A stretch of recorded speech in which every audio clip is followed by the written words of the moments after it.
Lieutenant Commander Nathan Rivers had participated in dozens of extraction operations during his career with coalition forces. This was the first one that had gone so catastrophically wrong. The mission was supposed to be simple. Extract 3 human diplomats who'd been stranded in a conflict zone near Viridian Empire territory. Get in, get them out, minimal engagement. Standard rescue protocol. Instead, they'd walked into an ambush. Viridian forces had been tracking the diplomats, waiting for exactly this kind of extraction attempt.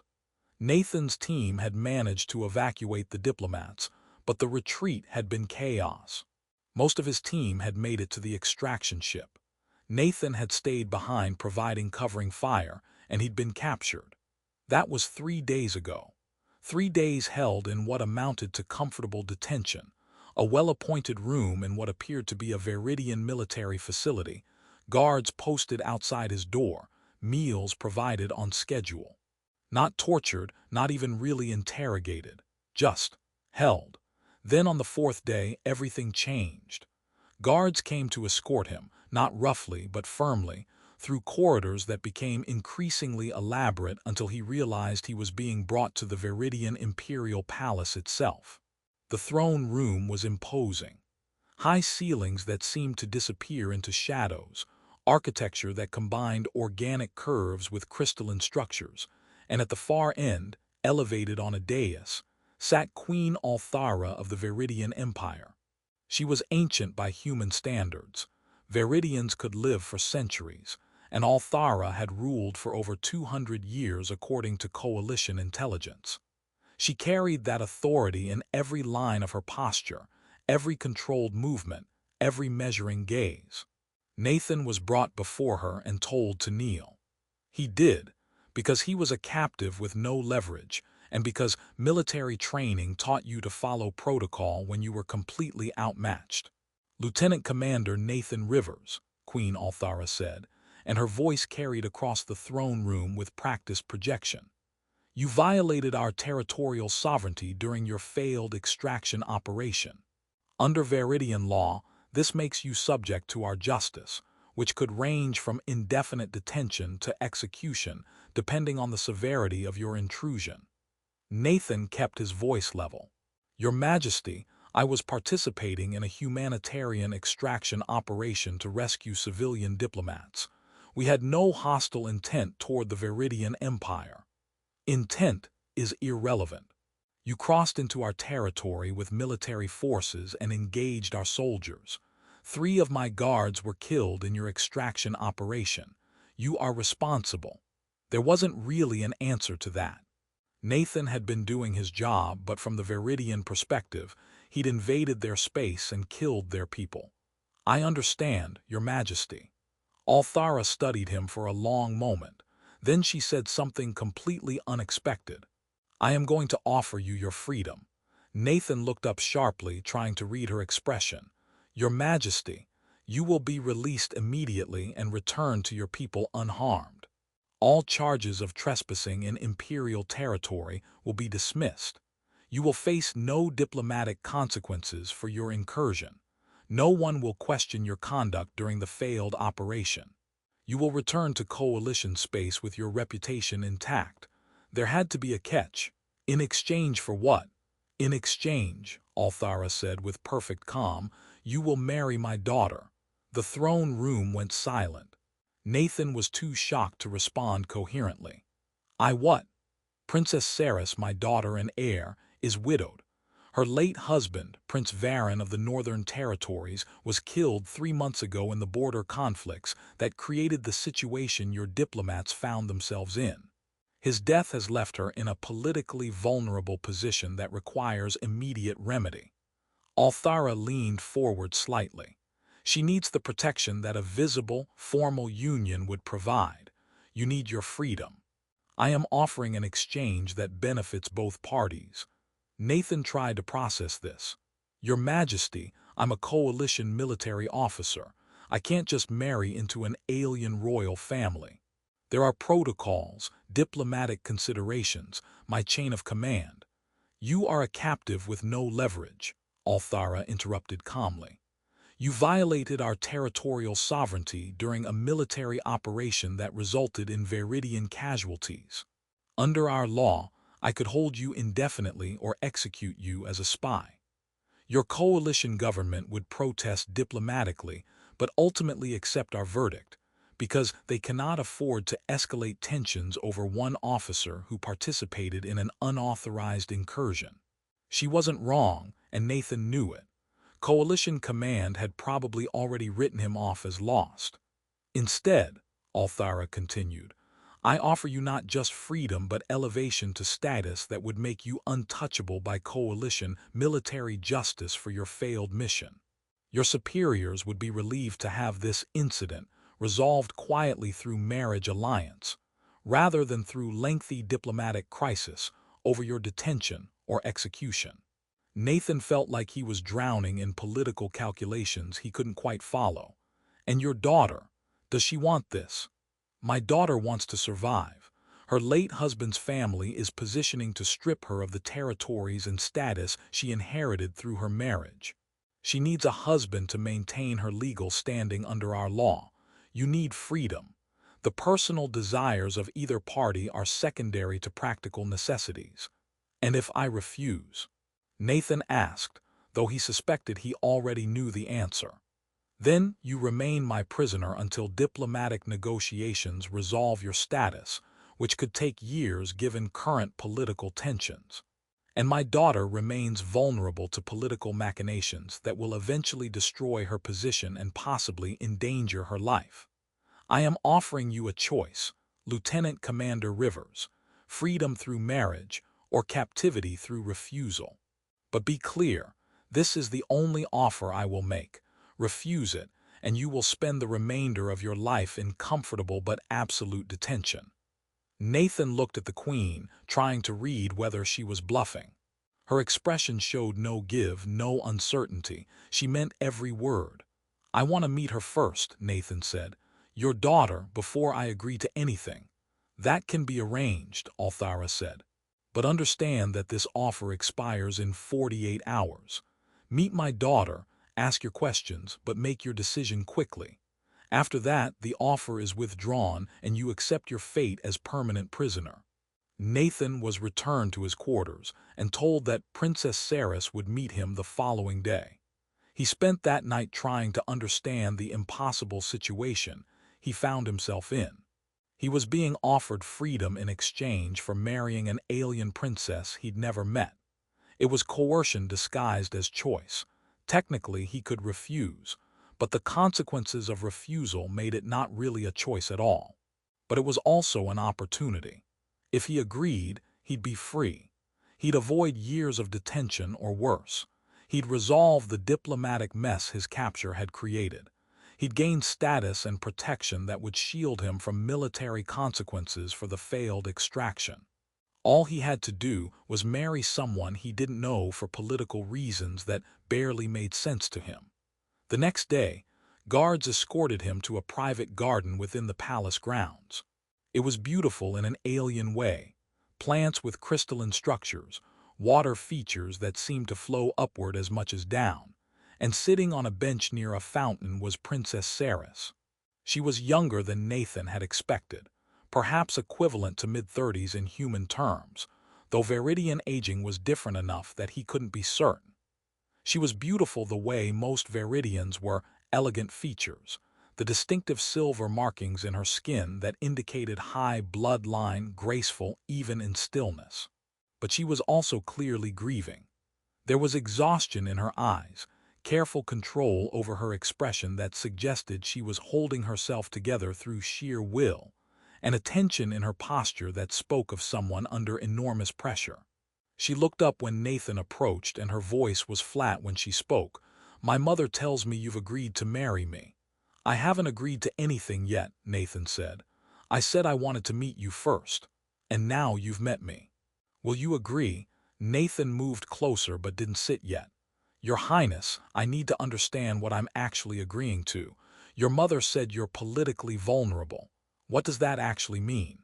Seris gestured to the bench, and Nathan sat, maintaining respectful distance, but at least treating this like a conversation rather than an interrogation.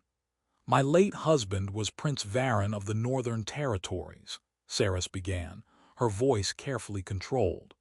Our marriage united my mother's royal bloodline with his family's territorial claims. It was arranged when I was young.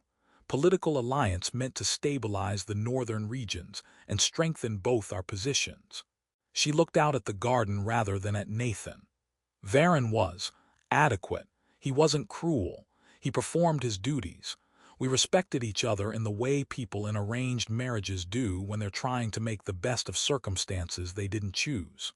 But we were only married 2 years before he was killed in the border conflicts. "I'm sorry for your loss," Nathan said, and meant it despite barely knowing her. "Don't be sorry for my loss," Seris said, and there was bitterness in her tone. "Be sorry for my situation. When Varen died, his territorial holdings passed to me as his widow. But his brothers, 3 of them, all ambitious, all politically connected, immediately began contesting my right to hold those territories. They argue that as a widow with no children from the marriage, I should return the territories to the family rather than holding them in my own name. Can they do that? Legally? Under Viridian law, a widow maintains her late husband's properties and titles only if she has children from the marriage, or if she remarries within 1 solar cycle of his death. I have no children. Varen and I were trying, but 2 years wasn't enough time. And if I don't remarry within the next 9 months, his brothers can legally challenge my holdings, and our high courts will almost certainly rule in their favor." Nathan was starting to understand the political mechanics. "So you need a husband, any husband, to maintain your legal standing." "Not any husband. I need one who is politically useful to my mother, who cannot be easily manipulated by Varen's family, and who ideally brings some external alliance value." Seris finally looked at him directly. "You are a coalition officer. Your people are regional powers who my mother wants better relations with. Marrying you demonstrates her commitment to improved coalition relations. It also makes me politically complicated for Varen's brothers to attack. Challenging my position would risk insulting the coalition and creating diplomatic incidents they can't afford. So, I'm a political shield. You're a solution to multiple problems simultaneously, as am I, for you." Seris's voice was bitter. "My mother is offering you freedom you wouldn't otherwise have. I'm offering you elevation to status that comes with significant privileges within our empire. In exchange, you provide me with legal protection I desperately need and diplomatic value my mother wants. It's a transaction. Let's not pretend it's anything more than that." Nathan appreciated her honesty even if he didn't like the situation. "And if I agree, what would this marriage actually look like on a day-to-day basis?" "We would participate in formal ceremonies that satisfy legal requirements, several rituals over the course of a few days that establish our union under Viridian law. We would maintain public appearances together that demonstrate to the court and to Varen's family that our marriage is real and valid. We would live in adjacent quarters within the palace that allow for appropriate royal visibility. People need to see us together regularly enough to believe the union is genuine." Seris paused, choosing her next words carefully. "Beyond that, I would not demand more than law requires. You would have your own rooms, your own life within the palace. You would have freedom of movement within certain areas, access to coalition communications, and the protections that come with being consort to a member of the royal family. I understand this is being forced upon you. I won't compound that coercion by forcing intimacy you don't want." "What about you?" Nathan asked. "What do you want from this arrangement?" "I want to survive," Seris said bluntly. "I want to maintain control of the territories Varen left me because I believe I can govern them well, and because his brothers would be disasters as administrators. I want to avoid being stripped of status and relegated to decorative irrelevance in my mother's court. I want to not be vulnerable to political predators who see my grief as weakness to exploit." She stood, moving to the fountain and trailing her fingers in the water. "What I want personally doesn't matter because I'm a princess. My life has never been my own. My marriage to Varen was arranged. This marriage to you is being arranged. The only difference is that this time I'm aware enough to not pretend it will be anything other than political necessity." Nathan stood as well. "Your Highness, I appreciate your honesty, but I need to be equally honest with you. I don't want this. I don't want to be forced into marriage with someone I don't know for political reasons I barely understand. I don't want to give up my career and my life to become a political tool in an alien empire." "Then refuse," Seris said. "Accept your captivity. I won't blame you for choosing that over forced marriage to me. I'd probably make the same choice in your position. But your refusal solves nothing for either of us. You remain prisoner. I remain vulnerable. We both lose while achieving nothing except maintaining our pride." She turned to face him. "I'm offering you honesty about what this would be. A political transaction between two people trapped by circumstances neither chose. I'm not offering love or romance or genuine partnership, just survival. With whatever dignity we can maintain. Is that enough to accept?" Nathan thought about it, about spending years in comfortable but absolute detention, about the diplomatic crisis his capture would cause, about Coalition Command writing him off as unsalvageable, about this woman standing in front of him who was also trapped by circumstances beyond her control. "I need one more thing," Nathan said. "If I agree to this, I need assurance that I'm not being asked to betray coalition interests, that I'm not going to be used to gather intelligence or manipulate coalition policy. I'll marry you to solve both our problems, but I won't betray my people doing it." "Done," Seris said immediately. "You'll have written guarantees. My mother wants improved relations with the coalition, not intelligence assets. Your value is diplomatic and symbolic, not operational." "Then I agree, not because I want this, but because I understand necessity when I see it. I'll marry you, Your Highness. Let's both try to survive this with whatever dignity we can manage." For the first time since he'd met her, Seris's expression softened slightly. "Call me Seris when we're private. If we're going to be married, even for purely political reasons, we should at least be honest enough to use actual names. Then call me Nathan. And Seris, I'm sorry this is what your life has become. You deserve better than forced marriages and political vulnerability." "We both deserve better," Seris said quietly. "But we're both making the best choices we can from bad options. That's all anyone can really do." The formal ceremonies happened quickly. 3 days of Veridian bonding rituals that Nathan barely understood but participated in because what else could he do? He repeated words in a language he was still learning, wore ceremonial robes that felt alien and heavy, stood beside Seris while court officials and witnesses formalized their union. He was married to an alien princess, in a culture he didn't fully comprehend, bound by laws he'd learned about less than a week ago. The marriage solved immediate problems. Nathan was freed, his diplomatic status was resolved, and Coalition Command was relieved to have the incident closed quietly.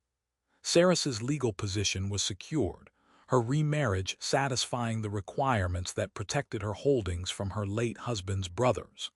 They moved into adjacent quarters in the royal palace, separate bedrooms but shared common spaces that created the appearance of genuine partnership.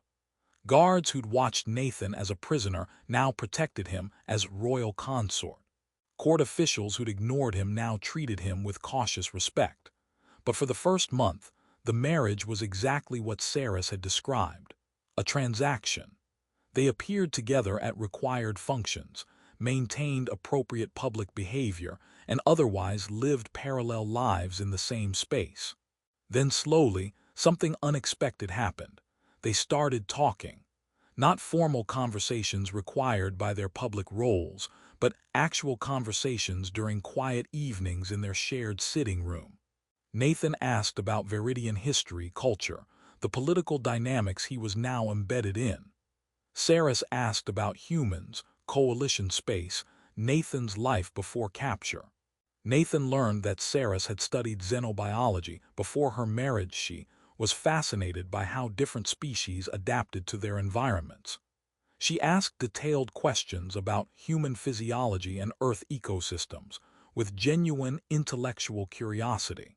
He learned that she loved music, but hadn't played her instrument since Varen's death, because grief had stolen her joy in it. That she'd been working on territorial development plans that Varen had dismissed as too ambitious, but which she believed would significantly improve the lives of people in the Northern Territories. He learned that she was lonely, not just politically isolated, but genuinely lonely in ways that went deeper than status. She'd been performing strength for months while privately struggling with grief, political pressure, and the weight of responsibilities she'd never asked for. Seris learned about Nathan too, about his career in coalition forces, his specialization in tactical operations, his family back on Earth who probably thought he was dead, about how he joined the military to see the universe, and ended up seeing mostly conflict and moral complexity that challenged every simple belief he'd started with, about his frustration with being used as a political pawn even as he understood the logic of it, about feeling trapped between duty and desire, between what was required and what he actually wanted. They developed something like friendship, built on the foundation of being two people trapped in circumstances neither wanted, but both were trying to navigate with dignity. 2 months after their marriage, Nathan woke early and found Seris in their sitting room, playing her instrument for the first time since he'd known her. It produced sounds like crystalline bells, complex melodies that seemed to hang in the air. She stopped when she noticed him. "I'm sorry, did I wake you?" "No, I was already awake. That's beautiful. You're very talented. I'm out of practice." But she didn't put the instrument away immediately, which suggested she was glad he'd heard it. "Why did you stop playing? After Varen died?" Seris set the instrument aside carefully. "Because playing brought me joy, and I felt I had no right to joy while grieving. Because the court was watching to see if I was appropriately devastated or inappropriately moving on. Because everything became performance, and this was one thing I didn't want to perform. And now I have a husband who doesn't watch me the way the court does, who sees me make mistakes and doesn't calculate how to use them against me, who treats me like a person rather than a political piece." She looked at him directly. "You make me feel like I can be myself rather than constantly performing. So I played music this morning because I wanted to, and I didn't worry about what it meant politically." 3 months after their marriage, there was an assassination attempt. Not on Seris directly, but close enough to be terrifying. They were attending a formal dinner with several high-ranking nobles, including 2 of Varen's brothers. Food was served, and Nathan noticed that the dish placed before Seris smelled wrong, something metallic and sharp that triggered his military training's threat assessment. He knocked it away before she could eat, causing a scene. Guards immediately converged, the meal was analyzed, and poison was confirmed. Sophisticated poison that would have killed Seris within hours while mimicking natural illness.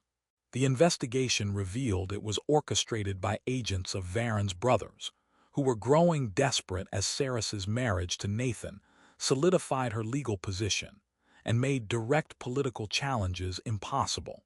The assassination attempt changed things. Nathan realized that Seris wasn't just politically vulnerable in an abstract sense, she was in actual danger. People were actively trying to kill her. And that danger was partly his responsibility now because he'd married her, given her the legal shield that made her enemies more desperate. He started attending security briefings, asking questions about threat assessment, identifying weaknesses in palace protection protocols. His military training became useful in ways beyond just his symbolic role as husband. Seris realized that Nathan had protected her, not because of duty or political obligation, but because he'd noticed something wrong and acted immediately to prevent harm. He actually cared about her safety beyond just playing his assigned role. After the assassination attempt, their relationship shifted. They weren't just two people trapped in political arrangement anymore. They were partners watching each other's backs, genuinely concerned about each other's well-being. Nathan found himself thinking about Seris when they were apart, wondering if she was safe, if she was okay, if the political pressures were becoming too much. Seris found herself seeking out Nathan's company not because protocol required it, but because she actually enjoyed being with him, valued his perspectives, felt safer when he was nearby. 4 months after their marriage, late one evening in their shared quarters, Seris said something that surprised them both. "I'm glad my mother forced us into this marriage." Nathan looked up from the military reports he'd been reviewing. "That's not what I expected you to say. I'm not glad about the coercion or the circumstances that made it necessary, but I'm glad it's you. That the political necessity brought me someone who actually sees me, who doesn't calculate every interaction, who protects me not because he has to, but because he wants to."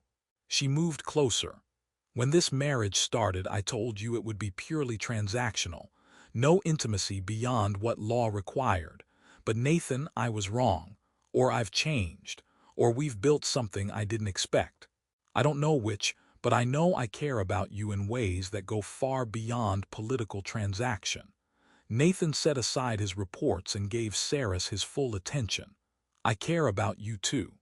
More than I expected to when I agreed to this arrangement. You've become someone important to me, not as political necessity, but as person I genuinely respect and want to spend time with." "But," Seris prompted, hearing the hesitation in his voice. "But I need to know if what we're feeling is real or if it's just response to circumstances. We were forced together. We're isolated in a way that creates intense bonds. We depend on each other for things we can't get from anyone else. Are we actually building genuine connection, or are we just making the best of captivity?" Seris considered this. "I don't know. How could either of us know? We didn't choose this situation. We can't separate what we feel from the circumstances that created those feelings. Maybe what we have is real. Maybe it's trauma bonding. Maybe it's both." "Does it matter?" Nathan asked. "If what we feel is genuine to us, if it makes our lives better, if it's built on mutual respect and care, does it matter how it started?" "Maybe not," Seris admitted. "But I need you to understand something. You're free. Not legally. Our marriage binds you to me under Viridian law. But practically, if you wanted to leave, if you wanted to return to coalition space, my mother would allow it. She got what she wanted from this arrangement. Improved coalition relations, my position secured. You've fulfilled your political function. If you want to go, you can." Nathan felt his chest tighten. "Are you asking me to leave?" "No, I'm telling you that you have choice now. Real choice, not coerced choice. You agreed to this marriage because you were captive and had no options. But now you do have options. You could go home, return to your career, resume your actual life rather than living as political consort in an alien empire. I need to know, would you choose to stay if staying was actually a choice?" Nathan thought about it. About his life before capture, military operations, constant deployments, shallow relationships that couldn't withstand his career demands. About Earth and his family and the coalition military that would take him back if he returned. Then he thought about Seris, about their conversations, about the way she laughed at unexpected things, about her passion for territorial development and xenobiology and music, about feeling protective when threats emerged, about wanting to be near her, about the partnership they'd built from forced beginning. "I would choose to stay," Nathan said, "not because I'm trapped or because I have no options, but because what we've built matters to me. You matter to me, and I want to see what we can continue building together if we're actually choosing it rather than just accepting it." Seris's eyes were bright with tears. "You're saying you're choosing me, genuinely choosing this marriage, this life, this partnership." "I'm saying that 6 months ago I married you because I was captured and coerced. I had no real choice, and I resented the situation even as I understood the necessity. But now I do have choice between leaving and staying, and I choose to stay. I choose you. Not as political necessity, not as the best of bad options, but as genuine partnership that I want to continue." Seris moved closer, and this time there was no careful distance. "When we married, I told you I wouldn't demand intimacy you didn't want. I offered you legal marriage without emotional obligation. But Nathan, I want to change that arrangement. I want actual partnership, not just political transaction. I want to build something real with you if you want that too." "I want that," Nathan said. "I've wanted it for longer than I was willing to admit to myself. I kept thinking I shouldn't feel this way about an arranged marriage, about a situation that started as coercion. But I can't help feeling it. You're extraordinary, Seris. You're brilliant and strong and funny and so determined to do right by the people who depend on you. I care about you deeply, and yes, I want to build something real with you." They kissed for the first time, 6 months into a marriage that had started as political coercion, but was becoming something genuine through their mutual choice to make it so. 6 months after that conversation, Queen Althara summoned Nathan to private audience. "Your marriage to my daughter has served its purpose admirably. Her position is secured. Varen's brothers have withdrawn their legal challenges and accepted that her holdings are permanent. Coalition relations have improved significantly. The diplomatic incident of your capture has been resolved to everyone's satisfaction. I'm glad the arrangement has been successful, Your Majesty. Which brings me to an important point. You are free to leave. Your initial agreement was coerced. You had no real choice when I first proposed this marriage. But circumstances have changed.